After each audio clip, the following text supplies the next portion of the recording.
కొన్ని తరాల నుంచి ఓటమి ఎరగని ఒక కుటుంబాన్ని ఓటమి పాలన చేసిన చరిత్ర ఎవరికైనా ఉందంటే కేవలం మన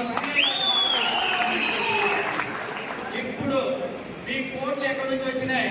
మా ప్రభుత్వంలో మమ్మల్ని పొగుడుతూ మాకు అడ్వర్టైజ్మెంట్ ఇస్తూ మా ప్రసన్నం గావించుకొని ఈ రోజు కోట్లు సంపాదించుకోవడమే కానీ మరి ఎక్కడి నుంచి కొన్ని కోట్లు రాలేవని మీకు అందరికీ తెలియజేస్తున్నాము.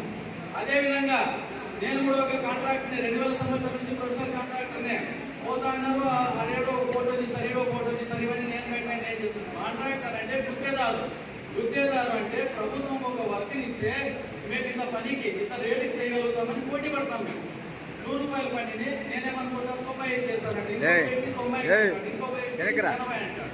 పోటాపోటీగా పడినప్పుడు దాన్ని నిర్మించేది మా కడపాత మేము నిర్మిస్తున్నాం. అదేదో మేము కట్టిన మా ఇంటి సొమ్ము కాదు. అది ఈయనేం చేస్తున్నాడు, రోడ్డు కాడి కొట్టి రోడ్డు నేనే ఇచ్చినాడు, బ్రిడ్జి కాడి కొట్టి బ్రిడ్జి నేను కట్టించినాడు. ఆయన చదువుకున్నాడా?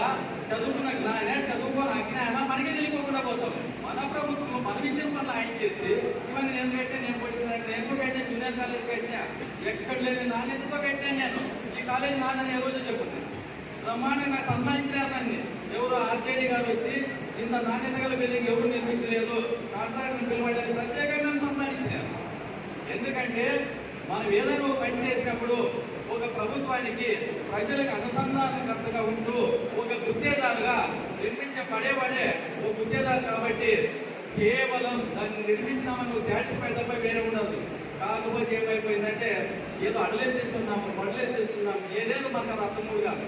ఇంకా ఈ మధ్యన కొన్ని చూస్తున్నాము, కులానికి చిచ్చి పెడుతున్నారు, వ్యక్తుల మధ్యన చిచ్చి పెడుతున్నారు. ఒక అన్నదమ్ముడు అంటే అన్నను పిలిచేదో అంత డబ్బేడు వాడిని ఏదో తమ్ముడి మీద పంపేడు. ఈ నీచమైన సంస్కృతి ఈ ప్రాంతంలో ఎప్పుడూ పాల్పోలేదు.